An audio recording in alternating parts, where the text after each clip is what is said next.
David Martin, Labour MEP for Scotland. You put down questions to the European Commission about higher education and tuition fees. What kind of response have you had now from the EU? Well, the reason I put the question down is that the SNP government claimed in their white paper that unique among all European countries, they would be able to charge foreign students fees for studying in Scotland. The foreign students in question would be English after independence.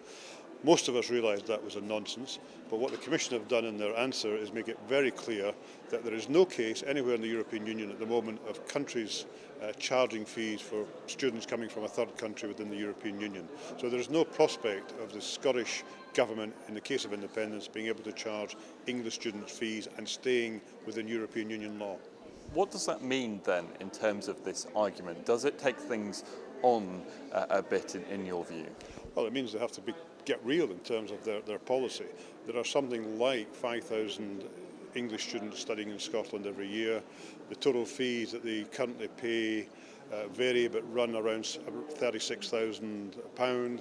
That's a significant hole in the budget if you have to find that yourself, and that's exactly what the Scottish Government have to do. So either they'll have to change their tuition fees rule for all Scottish students, or change it for all European Union students, so change it across the whole of the European Union, which would be financially very expensive.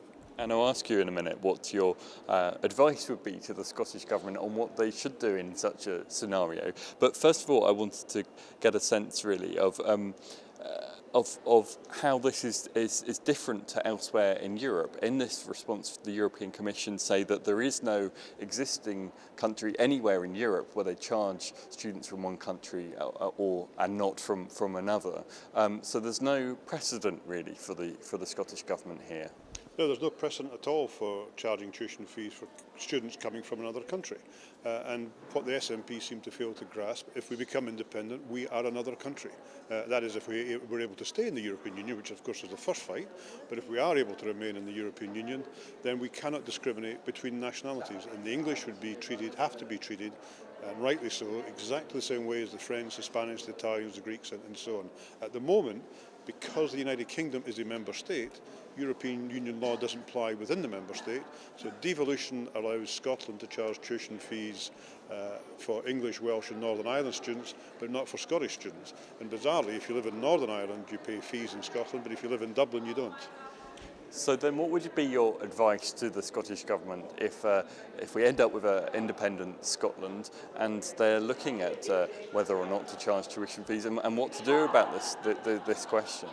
My advice would be that you cannot discriminate between nationalities, so you either charge everybody or you charge no one, and there's nowhere in between. Of course, their worry is that the English are our closest neighbours, have a tradition of coming to Scottish universities, so it's the volume of English students coming to Scotland that concerns them. But there's no simple way around this. Of course, my advice to them would be forget independence and get on with devolution, and the problem disappears.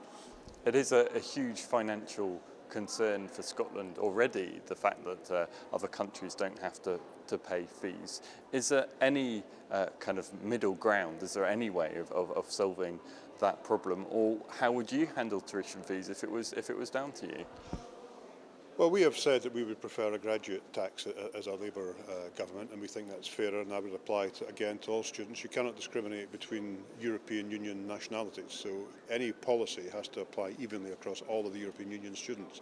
But the SNP are trying to have their cake and eat it. They're trying to say we would be in the European Union, we'd have automatic membership of the European Union, would apply all the rules except those that don't suit us, and this is one that clearly doesn't suit them.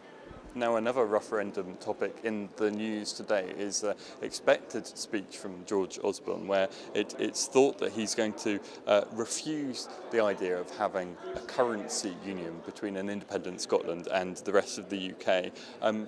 Would he be right to go down that line, in your view?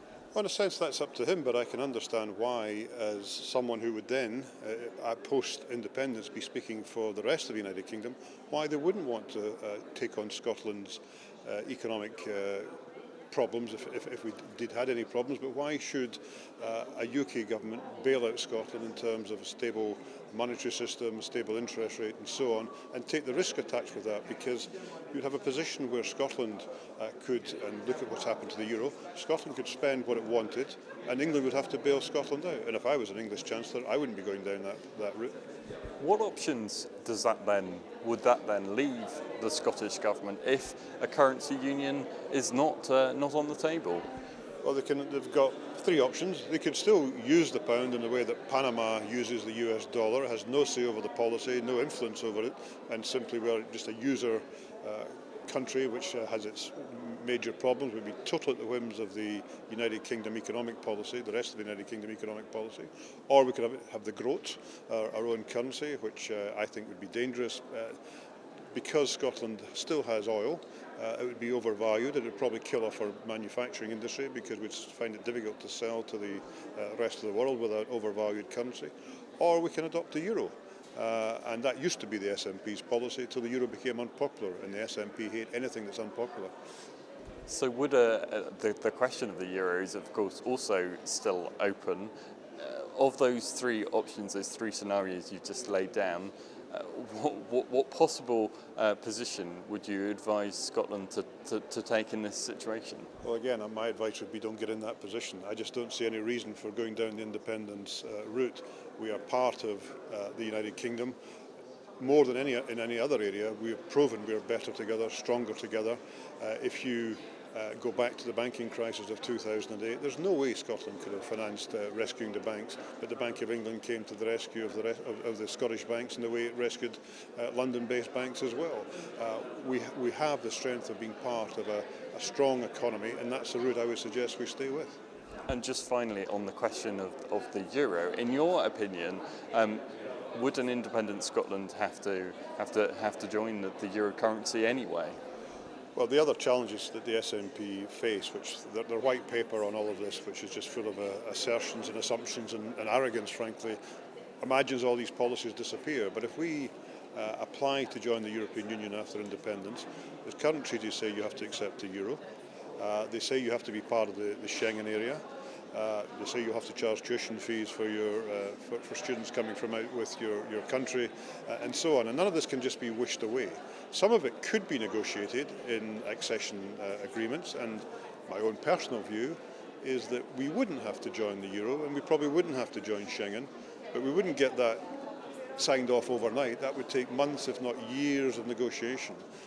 And this is where the SNP's big weakness is, because they claim we can vote for independence on September the 18th, and by roughly September the 19th, the EU will say, welcome, come in, all the problems are solved. It's not going to happen like that.